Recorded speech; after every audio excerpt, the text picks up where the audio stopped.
welcome to another edition of Joe's Rod Shop. Yeah, we're back, and I know it's been a while, but good things come to those who wait. All right, so first off, let's remember, guys, click that subscribe button, like button. Also remember the show is available on, if you're listening on YouTube, it's also available on Spotify, Apple Podcast, basically anything where you can where you can listen to a podcast. We just want to say thanks to the guys for all the support, and the numbers are still growing. Now, moving on. So we've got a person that I'm interviewing this week, but you guys are going to have to do a bit of research to get some background. A while back, we did an interview with Rob Ida, and he showed us the Tucker. Now, there's a movie with Jeff Bridges called Tucker Man in His Dream, which tells the whole story of how this car came to be. We've got someone from Tucker coming into the show in the next day or two. So look out for that one. It's going to be cool.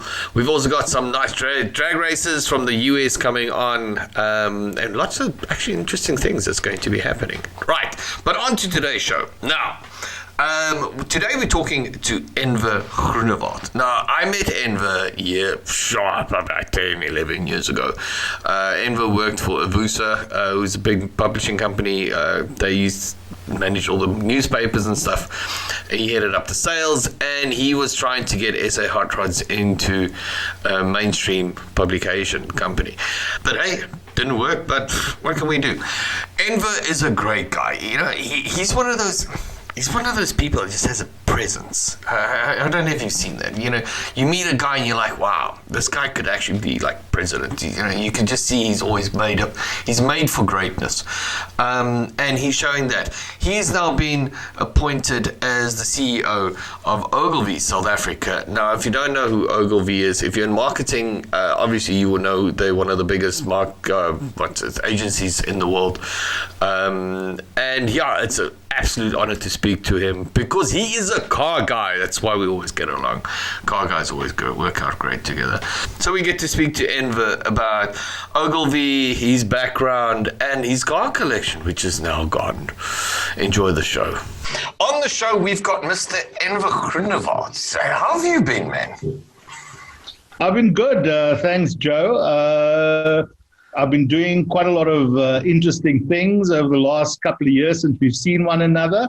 It's 10 years, yeah, absolutely. And the one thing I guess I'm a little disappointed in is I've gotten rid of most of my collection of cars over the years because my wife decided to crack the whip and said that she doesn't want these cars in her driveway and garages anymore. So that's the downside of what's been happening to me, man. I'm very disappointed and very sad. But you know what? I think you have to grow up, and boys and their toys sometimes need to be separated.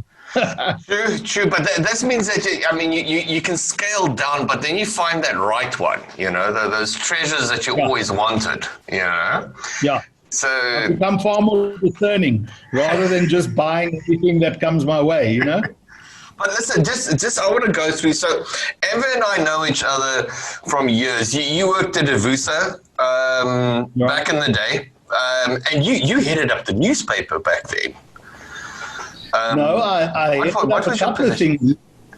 So I headed up all the sales divisions across the group. That was the newspapers, plus digital.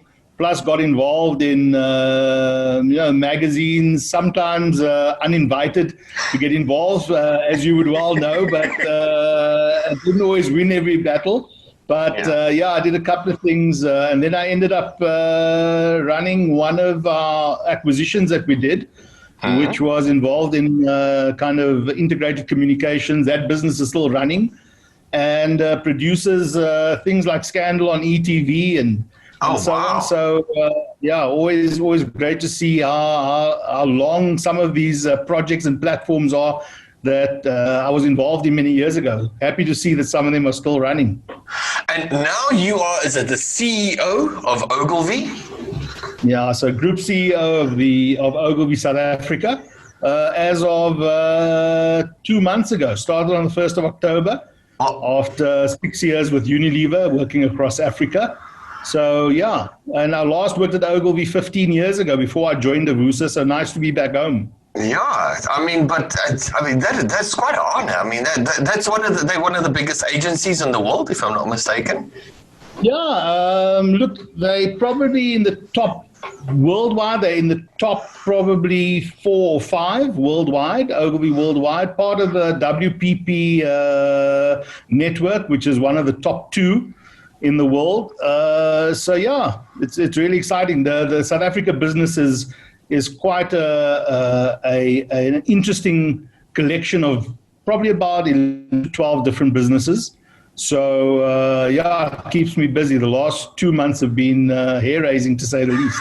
Just getting on top of everything, you know? Yeah, because, I mean, there's so many different facets to that company at Envers. I used to work with Ogilvy a lot with Castrol back in the day. Yeah, I don't know. Those days, I think we came out. I mean, one of the things which I love and I remember is we came out one of those Blick guitars made out of a Castrol pin. I don't know if you remember that, eh? Yes. Yeah, yes. It used to be that was quite cool.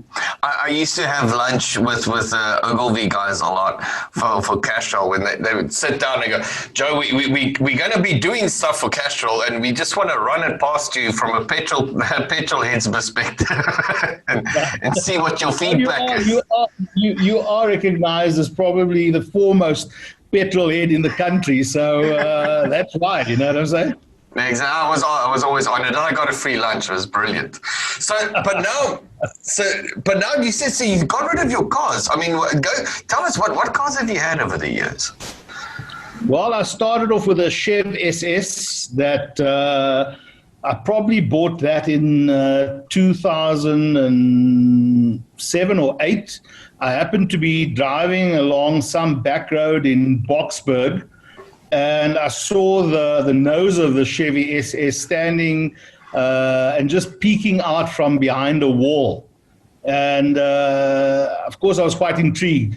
And I turned around, and there was this Chevy SS, not in a bad condition, I must say, needed a bit of a restoration, but more, you know, the bodywork and that type of thing. And so that was my first buy, right? And then the bug bit. After the Chevy SS, I got hold of a 68 Mercury Cougar. I remember that one. Yeah, I picked up somewhere in Pretoria North. I can't even remember. And look, not in the greatest condition, but I loved the design of the car and the lines. It was a beautiful, beautiful car. So, you know, they had the pop-up headlights. So just the covers. And that was actually the biggest challenge to me in terms of restoring the car, was because you needed the actuators to kind of lift those covers off the headlight. I remember chasing around some scrap yards to try and find Nissan Exa actuators, because at that time, you know, the Nissan used to have those covers on the headlights. So I bought that, and then my third buy, probably the best buy, I'll never get a luck like that. I picked up a 1969 Pontiac Firebird for the unbelievable, and that was probably 2009 for 25,000 Rand. Some guy in Rosebank put it on Gumtree, and I think it was about 10 minutes after he posted the ad. I was going through Gumtree and I saw this, and he was about 5 minutes away from our office in Rosebank when I was still at the Vusa. I tell you, I rushed over there. I mean, I thought I was going to come across a wreck of We had a meeting just after that. I remember that. Yes, we had a meeting. Yeah. I still came to the offices, and you're like, look what I just found. You know? I was so proud of that, man. I couldn't believe my luck. So that was a great buy. I mean, this guy basically had treated it as a resto project for probably about 5 or 8 years, and just got tired of it, and then just wanted the thing out of his garage and off his hands. So I bought that, and then the last thing I bought was a 1976 Honda Goldwing, naked. Beautiful bike, absolutely beautiful bike. Picked that up, I think, somewhere near Heidelberg, if I remember correctly. So yeah, that's what I've still got the bike. So if anybody's looking for a 1976 Honda Goldwing naked, I'm your man. Call me. Okay. My wife's now holding that against me. She says that thing has got to go. So yeah, those are the things that I bought. But I mean, surely there's like cars that are like sticking out that you still want to get your hands on. I mean, Well, as we I'll get tell you- older, we get more sophisticated. Our taste matures, if I want to call it that. Yeah, What's that what you're looking for? Funny that you mentioned that. I was never, when I was buying and collecting, I never ever was a big Ford fan. Obviously, I mean, I always had my eye out for a Mustang, but I wanted a 68 or 69 Mach 1, right? Yeah. I could never find it. And so I wasn't big on Ford. Obviously, growing up, I was a big Ford fan. Sierras, the Cortinas. And then about a week ago, leaving the office, I saw a Ford Capri Piranha on a trailer being towed here in Bryanston. Man, that thing looked so fantastic. And ever since then, since a week ago, I've been trawling through every online site, phoning up any connection to see what's out there in the market. But prices are just crazy for the Capris. Just through the roof. But listen, next week, the 5th, okay, you've got Creative Rides. That's there on William Nicol Drive. Now, did you hear what's happening next week at Creative Rides? They've got... Is there some auction or something going on, or no? Louis Couture's auction of Mercedes-Benzes and other massive collection. I was there a while back. Some of these things they've got is just insane. Absolutely insane. I saw Mercs there, which I've never seen before in my life, and the mileage low. Yeah, definitely, that's something to go have a look at. But I know he's got a Capri sitting in there as well. I think it's yellow. Definitely go. Where's the auction taking place? At Creative Rides premises, or on the 5th of December. At the... Are you gonna be an online bidder, or are you coming to the auction yourself? Dude, I just got through lockdown. I'm broke ass. I mean, I'm trying to get a TV show. I can't even Take afford one of your to take... rides and drive it up here, man. It'd be lovely, man. But so we going back. The car industries have changed so much over the last few years, like hectically, and. Sure. Now that we've been talking to guys like the Capri Piranhas, the Mark 1 Escorts, I mean, the Sierras and the Sapphires. Have you seen how the prices of Sierras and Sapphires are jumping at the moment? Crazy. But it makes sense because, I mean, they were good cars, they're good collectible. And I think my dad's probably had like 30 Sierras in his life. Really? And Sapphires and stuff. He loves them. And a while back, I got into one again, and I'm like, no, I understood it. It was such a good car. Even on today's standard, it's such a good car. And it makes sense, especially like the RSs and all those special editions. And I'm not even talking the XR8s and stuff, just the special editions and stuff that were coming out, that they're now becoming big collectors because it's guys our age and stuff that's now going, I can finally get one, Okay, they cost 10 times more than what they did new, but... And I guess if you grew up with those cars as part of your era, as it were, and you knew what they cost then, man, you really have to take a deep breath to say, I want that thing so much, I'm prepared to pay more than what I pay for a new car these days, exactly. Or, a market luxury car. So, you really got to be a fanatic, I think, and a real collector to shell out that kind of money. Exactly. Well, Macy, because you can't finance these things. I mean, this is all cash buys at the moment, And the problem, I think, with the Sierras and that stuff is they're not like the Mustangs where you can go buy everything for it. You still have to go scrounge and hit the junkyards and stuff to go find parts for those and try and make them work.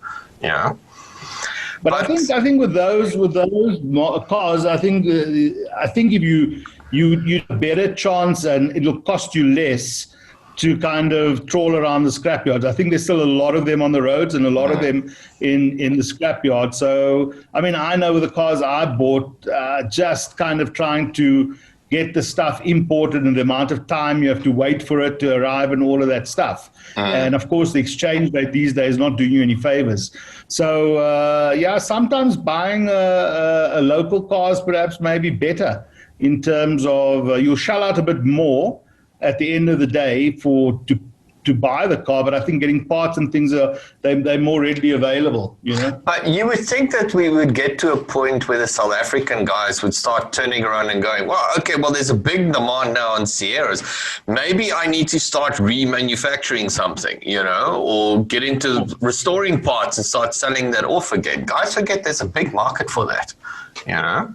Yeah, but I don't know whether we've got enough of a critical mass of collectors in South Africa to justify getting some of the, you know, the car manufacturers on board and so on and so forth. I think for many people, they still see it as quite a kind of niche, I suppose, not hobby, but interest. And so to get support, I mean, you know what you had to go through to try and get hot rods supported. You know what I'm saying? So it's sad, because I think that when you preserve kind of that history and the legacy of those cars, we should do everything in our power to preserve them. You know, I know a lot of guys are buying these things up and sending them overseas to like UK and Australia and so on and so forth, because the exchange rate just becomes so much more favorable, and they're making so much time. But we actually sending a lot of our heritage and our history out of the country. The biggest argument with that is they're willing to pay for them.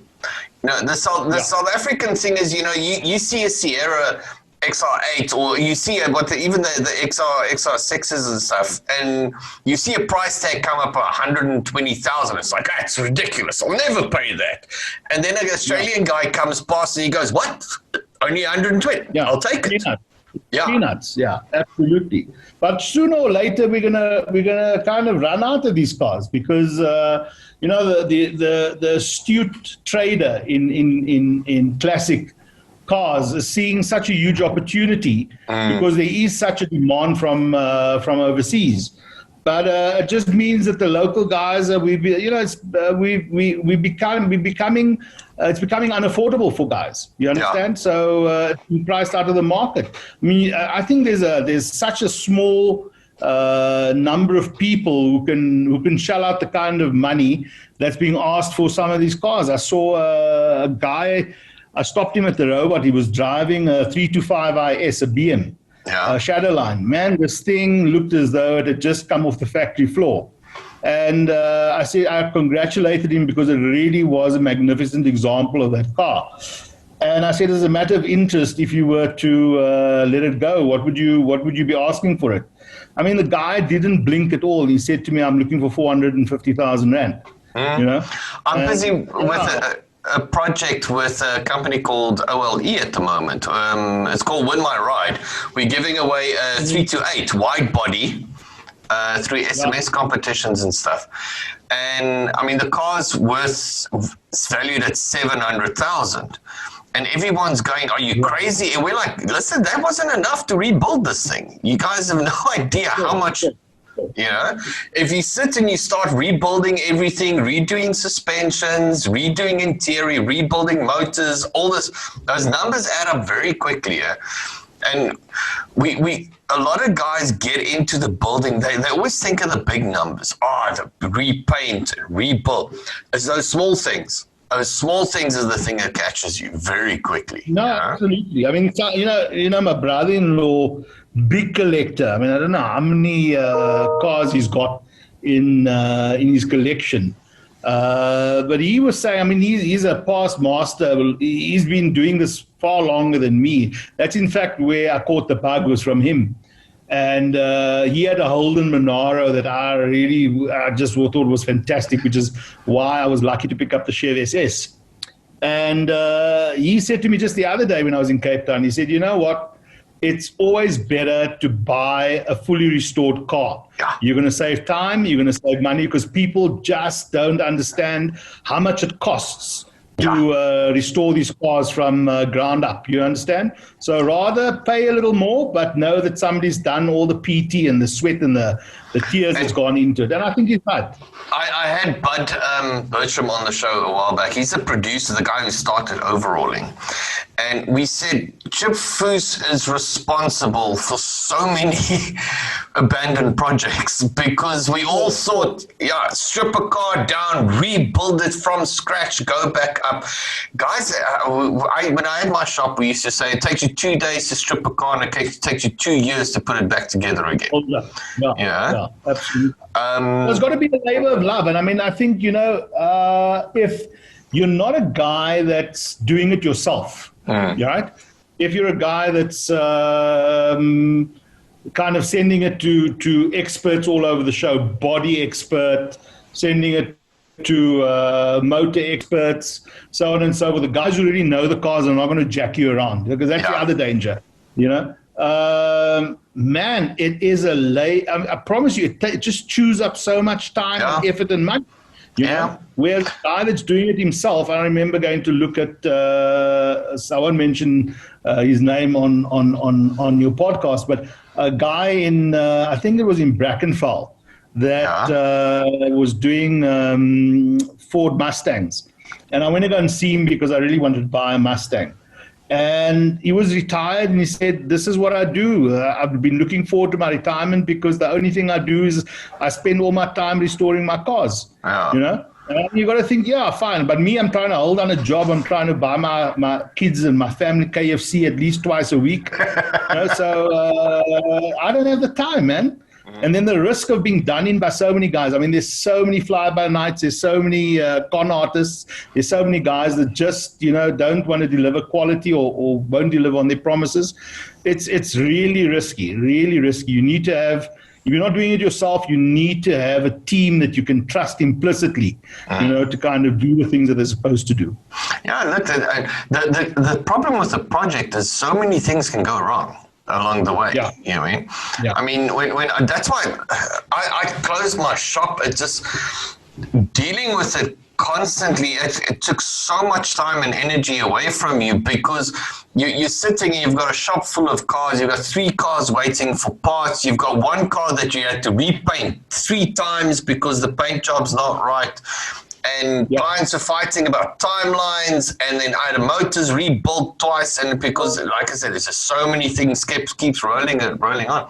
So, as much as you understand it from an owner perspective, from a shop perspective, it just gets so hard because the expectations are so high. The TV shows and stuff has glamorized it so much, and it's so fast and it's so easy. But I always say we're sitting in Africa. I mean, when I shot season 2 of The Rod Shop, I had to postpone the TV show for 2 months because I had to wait for parts for a car. Yeah. Well, you see, that's the challenge. I mean, we kind of in the middle of nowhere.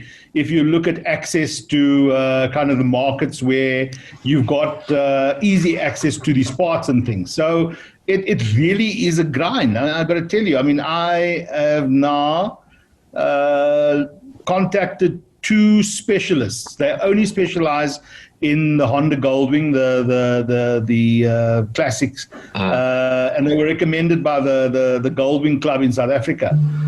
Both guys, and you've got to respect them for being upfront and honest about it.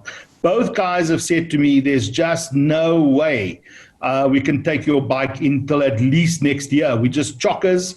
And I'm going to say, well, okay, are you prepared to risk going to any old Joe? Pardon, sorry, Joe, not you. You're not any old Joe. But any old Joe that runs a shop, and are you going to trust a valuable piece of metal to them? Or are you prepared to just wait until the real experts can take you on? And even then, you're going to have to sit back and really be patient until they can finish what they're supposed to finish. So time, I think, is the biggest investment that you're going to have to make, time and patience. Exactly. And then the realization that even when they've rebuilt it, it's not going to be a new BM. It's still going to fight you in the morning to start. It's still going to struggle. It's still going to...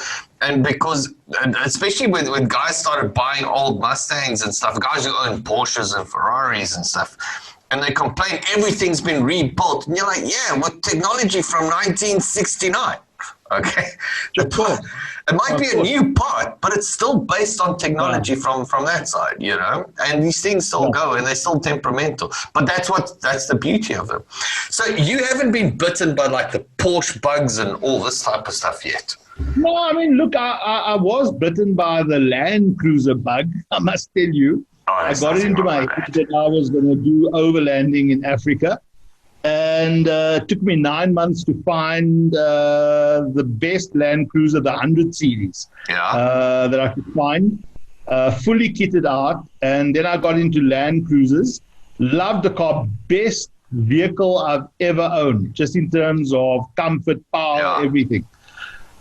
I've just sold it about 2 weeks ago, and now I've got to look at replacing it with something. I've got no idea what I want to buy. I looked at the Jag F-Type. Yeah. Then I looked at Porsche. I was looking at a Porsche, but a Cayenne or a Cayenne. Yeah. So listen, you can ask me right now. I'll be happy. I'm Ubering now because I don't have a car. My wife made me get rid of everything. So right now I'd just be happy in a City Golf. I can tell you, or a Fiat Uno, just to get it on. But I've got no idea what I'm going to buy next. No idea. So from the buying a new car, I had a Prado, but the petrol one. I love that thing. I called it the couch. Past everything but a fuel station. I mean, they're so heavy. On the Land Cruiser, if you still like the 4x4 thing, one of my clients, Rocket 88, the old, we've actually got it's in the new magazine, the old Land Rover Defenders. Yeah, that's the box shape one, right? Yeah? Yeah. LS swap. Complete bolt-on, full-in LS swap into it. So you can basically keep the best part of a Land Rover and change the worst part of it, which is the motor gearbox with the LS motor.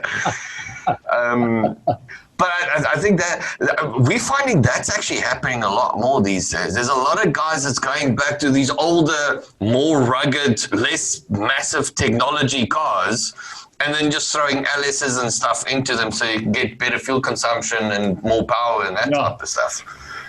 Yeah. I don't know. I'm kind of a big believer in keeping a vehicle as pure as possible. So, I mean, I get the argument about kind of putting in these different motors and things. For me, it's just like I want to buy a Land Cruiser. I want to know there's a Land Cruiser motor in there. I want to buy a Land Rover. You know the old joke. I mean, I think you must have heard it. They say if you want to go somewhere, you use a Land Rover, right? But if you want to come back, best get a Toyota. Yeah. So I've had both. There are pros and cons to both of them. But I like to keep a car like as pure as possible. I was looking at the Porsche Cayennes a while back. Not like I could afford it. The thing that got me, yeah, but the problem is the services on them are hectic. Especially the brakes and all this type of stuff. I was looking at the Range Rover as well, but then the guys told me what you have to go through if you have to replace the turbos and stuff on them. I mean, basically it was body off. So, because look, I'm old school that way. I look at you look at a car and it's like, well, I can buy a Porsche Cayenne for 120,000. Oh, I'm in. And it's like, how much is it to do the brakes? 38 grand. Okay, well, yeah. I'm not in. I'm not so in anymore. Yeah, absolutely. Well, I had a Nissan. Man, what was this? The SUV they brought out. It had the 350Z motor in it, the V6 Murano. Yeah. Okay. Yeah. Okay, I love that car, but it had that CVT gearbox. So I buy the car and it looks good, and I'm like, I just have the gearbox sorted out. So I take the car to Nissan. I think I bought it for like 110, and I take it to Nissan. And I'm like, well, I need to do the gearbox. They said, no, you can't service this. You have to replace it. I'm like, okay, how much for a new gearbox? 120,000. I'm like, so the car's just worth the gearbox. I know. I know, it's crazy, man. And you don't always think of those things when you go into buying these cars, you know? So you got to go in with your eyes open. But I mean, you're the guy. You've got all the experience. You need to be helping guys like me. I mean, we idiots, man. We look to you to kind of help us and guide us. No, but you just want to bargain always, yeah. Who doesn't? Who doesn't? You know they say, goedkoop is duurkoop. I say it always catches you in the long run. Yeah. Enver, listen, thank you so much for talking to me. And look, good luck with the new job, definitely. Thank you so much, Joe. And I know you're between Cape Town and Joburg and stuff at the moment, but we're gonna get together and have some coffee soon. I would love that. Really would. And we can do a proper catch up and talk about new things and new developments and all that type of stuff. All right. And good luck with your new venture, man. I wish you every success. But do connect with me. I'd love to hear more about it. Hey? I will definitely. It's always good to have people like you, and that we can jump on and go, right, we need to work together on something now. Lekker. Anytime you ring me up. All right. So okay, take care of yourself, and we'll chat soon, man. All the best, Joe. Thanks for the invitation. No problem. Thanks a lot, Enver. All right. Well, cheers. Cheers. Bye-bye. Bye.